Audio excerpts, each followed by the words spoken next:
microscope. I mean, who are we talking about here? Ted Bundy, Dexter? I mean, the Zodiac Killer? Who are we talking about here? This is just some doofus who's 22 years old and loves boys who think they're girls that also like to dress up as coyotes and foxes and honey badgers and have sex in said costumes. I mean, this is. What's up? Are we really giving them that much? Are we actually? That's what we're doing. We're giving them that much credit. That's what we're doing.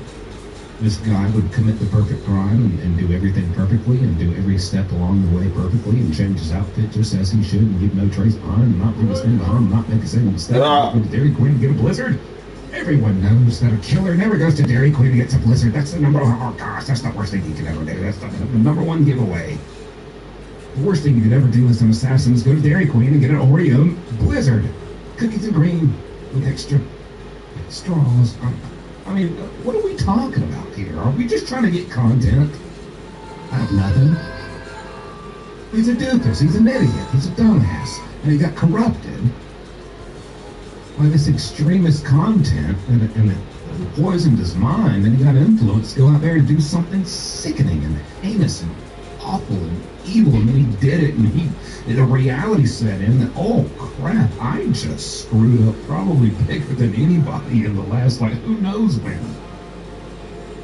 What do I do? Well, I don't want to, if they do find out it's me, because you gotta think, this guy knew he left his rifle on. He knew he did this. He might have been spotted by this person. You know, he took his clothes off here. You know, I mean, if that much of an amateur, I mean, did they get a piece of arm hair off of the sleeve of my jacket I left behind? Did they find, you know, a booger on the trigger of this rifle I left behind? I mean, you know, will they find out it's me or not?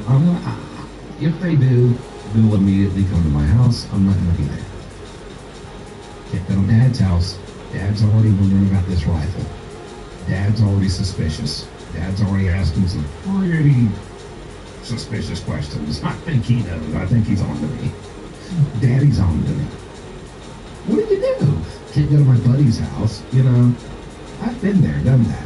I didn't do what he did, but I've been like, you know, I know the feeling. Oh, police know I did something like I committed a felony, and they want to get me, and they're after me, and they're looking into like where I might be. I had a car in my name, and I refused to drive it. I was hitching rides with my friends because I just left my car at my registered home with my mother. I just left my car there because I thought they'd have me looking for me. And, where is he going to go? He wants to go somewhere. Yeah, okay. What are you going to do? What are you going to do? Go to Target and look at the men's shorts for 3 hours while you refresh your phone and see if they, like, your face eventually pops up. Like, here's our number one suspect. Call our tip line if you know who he is. You know, he doesn't know what's about that. He wants to go to Dairy Queen. He can't just sit there and order something. What would Jim's mom do if he'd order a Dairy Queen staple such as a blizzard and you know, a little bit of chicken? And I'll just sit here for probably the next 3 hours until I feel like it's safe and just judge the situation, because this is already superseded the expectations that I thought would probably happen if I did what I did, because I was so stupid and naive, thinking this wouldn't like become astronomically humongous all across the world if I did this. I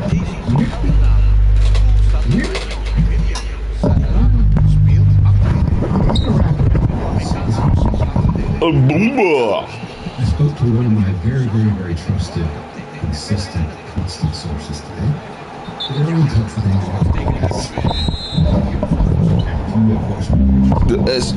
Previous videos on Charlie Cook Shooter, Robinson, and what he faces once he does, whether it's for death penalty or whether it's just for 25 years or life without parole. I think we can all agree he's going to at least get something. I don't care if it's like 5 days. He will go to prison for a long time. You know, once he gets there, there are two main groups. confirm this with my insight from a former Utah prison inmate who did 8.5 years there. That's what I spoke about in one of my first videos. I just got word from one of my most constant, consistent, most trusted sources. Top 2 sources. SAC. Now, this member of the SAC stands for the Soldiers of Aryan Culture. This is a white supremacist prison gang that originated in Utah and has expanded across the United States, but also kind of festered its way into the prison gangs. Obviously, as gang members outside of prison in Utah commit crimes and get locked up, they establish a presence. This is happening for a while.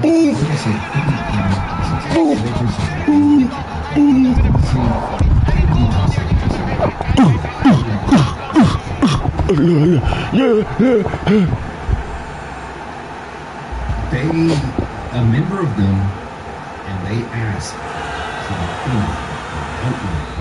don't want their name, don't want any recognition, don't want anything leading back to them at all.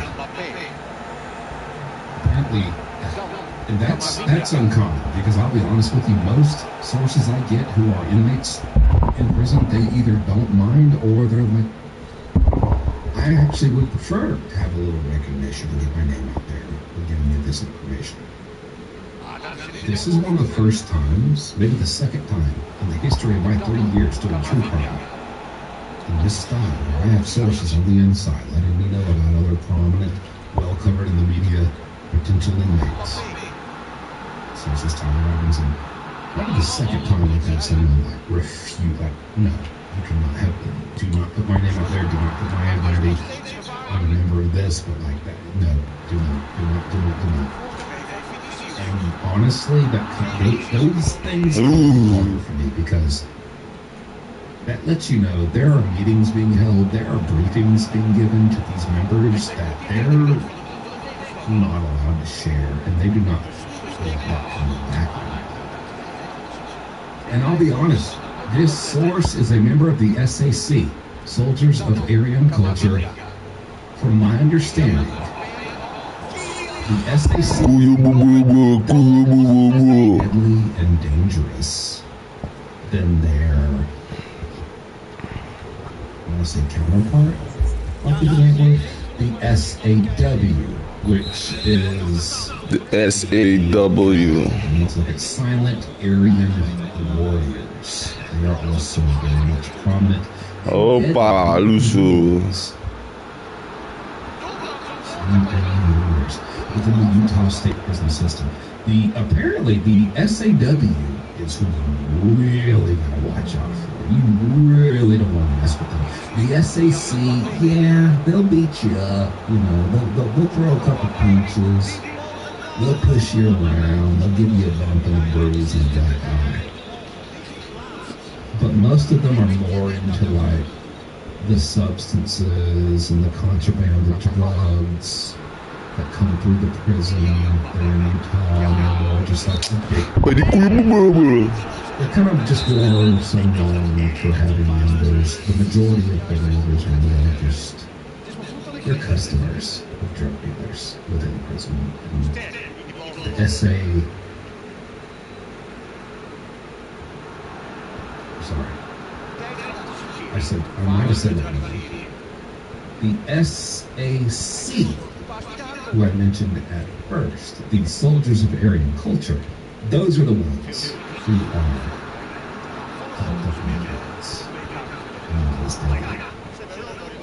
and that is who the source is. He is a member of the SAC. He himself admitted the SAW also wants Tyler Robinson. That is the silent Aryan warriors. So a member of the SAC who admits we are not as dangerous or deadly as the present SAW, I'm telling you now that we want Tyler Robinson. We want him back. But we are not to be more feared than the SAW, Silent Aryan Warriors, because those are the guys who are like they will actually murder you in prison. And they actually want to murder Robinson in prison. What is the reason behind both gangs? No matter who's more dangerous, who's more deadly, and what the history is of each one that they care about. Both of them. Charlie Kirk. This is not me trying to like associate Charlie Kirk with like these white supremacist gangs. I'm just telling you the truth. I'm just telling you the truth. I don't have any control. I'm not pushing the narrative. I don't have any control if these Utah supremacy gangs enjoy Charlie Kirk's content and like him. You know, that's not to fit Charlie Kirk into the box of white supremacist prison gangs. You know, that's I mean, these are people who see his stuff. I'm sure he's not even aware they exist.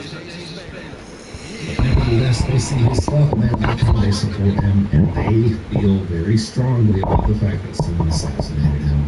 And if that guy comes into contact with either the SAW or the SAC, according to a member of the SAC, who admittedly says, I'm part of the gang that's kind of less dangerous and deadly, and my gang has like issued a bulletin alert, like, if you see Tyler Robinson, get him.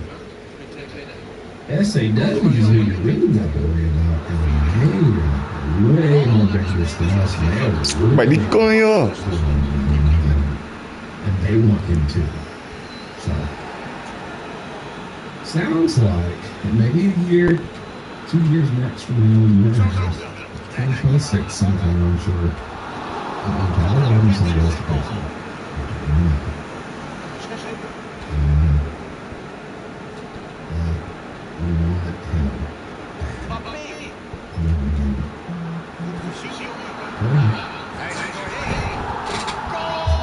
I'll talk about Cody today. We're almost at 8, but I think we'll just this is enough for now. I'll put that out in another video tomorrow morning.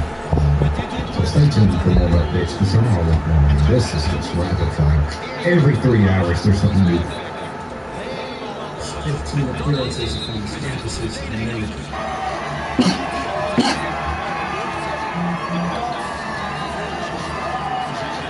Tories cut short by a single bullet fired from approximately 200 yards away.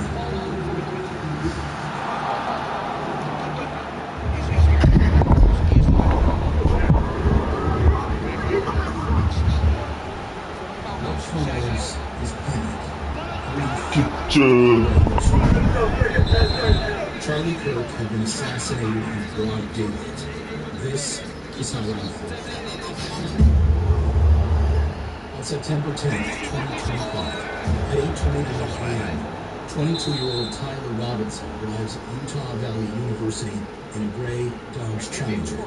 He's wearing a maroon t-shirt and red collared shorts and shoes, an outfit that he changes before positioning himself on the rooftop 200 yards away from the Sorensen Central Courtyard, where Charlie Kirk is supposed to make an appearance. The shooter stays on campus for roughly 4 hours while Charlie takes the stage and starts the event. The opening goes as planned, with Kirk's family in attendance. Then comes the most high-stakes portion of the event, the Prove Me Wrong table session. All right, everybody, just ready for a little bit of Prove Me Wrong disagreement. This is where attendees get a chance to prove Kirk wrong on the topic of their choice. Around 12:20 p.m. Mountain Time, Hunter Kozak steps forward with Mr. Big Banana. mass shootings. Do you know how many transgender Americans have been mass shooters over the last 10 years? Too many. Then, it happened. Mass shooters have been in America over the last 10 years. Townsend not telling gun violence. 12:23 p.m. Kirk has been shot. Kirk's head jerks backwards as blood comes gushing out of his neck. Students disperse after hearing gunfire. Shots fired at you, Charlie Kirk,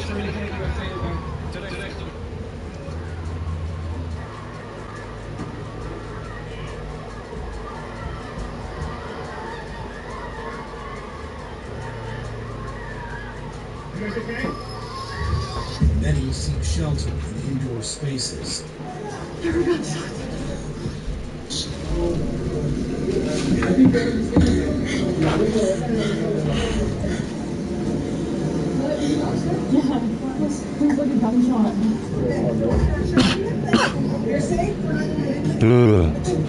Kirk's security and on-campus officers cover him before rushing him away from the scene.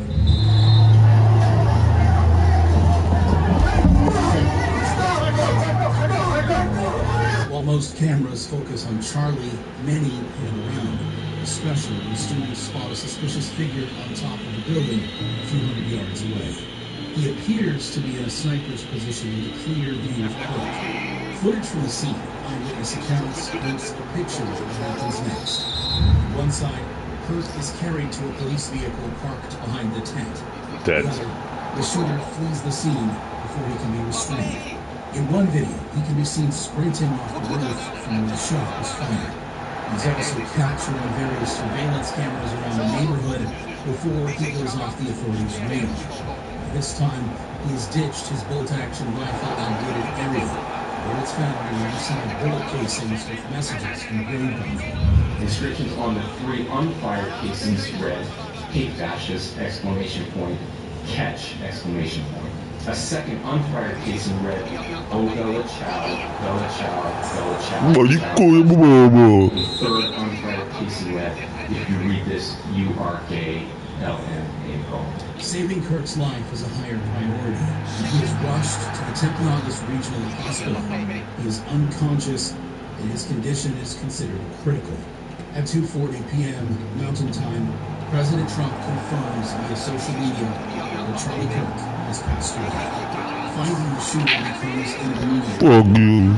To my great fellow Americans, I am filled with grief and anger at the heinous assassination of Charlie Kirk on a college campus in Utah. At 4:21 p.m. FBI Director Cash Patel confirms that a suspect is in custody via a social media post. A few hours later, all statements were retracted and clarification is issued. I know that you have some information from Cash Patel. Yes, he just posted on X that the person of interest that FBI was questioning has now been released. The person detained is George Zinn, a 71-year-old who falsely taken credit for the shooting.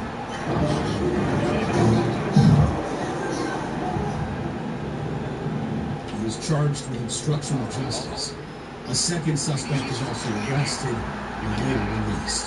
The FBI offers a $100,000 reward for leads that result in the suspect's arrest. The suspect still on the loose. An active manhunt is going on right now in Utah. The update comes with even more photos and videos.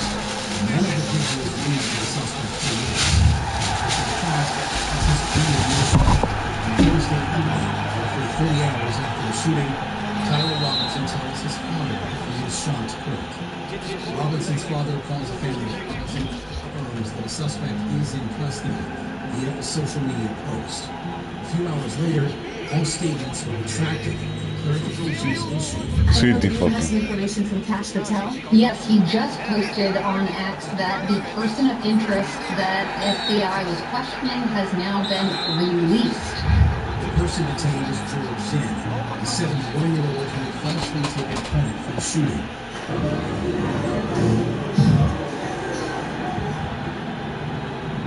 He was charged with obstruction of justice. A second suspect is also arrested and later released. The FBI offers a $100,000 reward for leads that result in the suspect's arrest. The suspect still on the loose. An active manhunt is going on right now in Utah. The update comes with even more photos and videos, but none of the visuals lead to the suspect's arrest. What gets him caught is his own admission. On Thursday evening, roughly 30 hours after the shooting, Tyler Robinson tells his father that he was shot Kirk. Robinson's father calls a family friend who is also Robinson's youth pastor. The two convince him to calm down. The pastor, who also serves as a court security officer, calls the authorities to report the information. On September 11th, 2025, at approximately 10 p.m. Mountain Time, Kirk Robinson's father calls a family friend who is also Robinson's youth pastor. The two convince him to calm down. The pastor, who also serves as a court security officer, calls the authorities to report the information. On September 11th, 2025, at approximately 10 p.m. Mountain Time, Tyler Robinson turns himself into the authorities after evading them for 33 hours. He's taken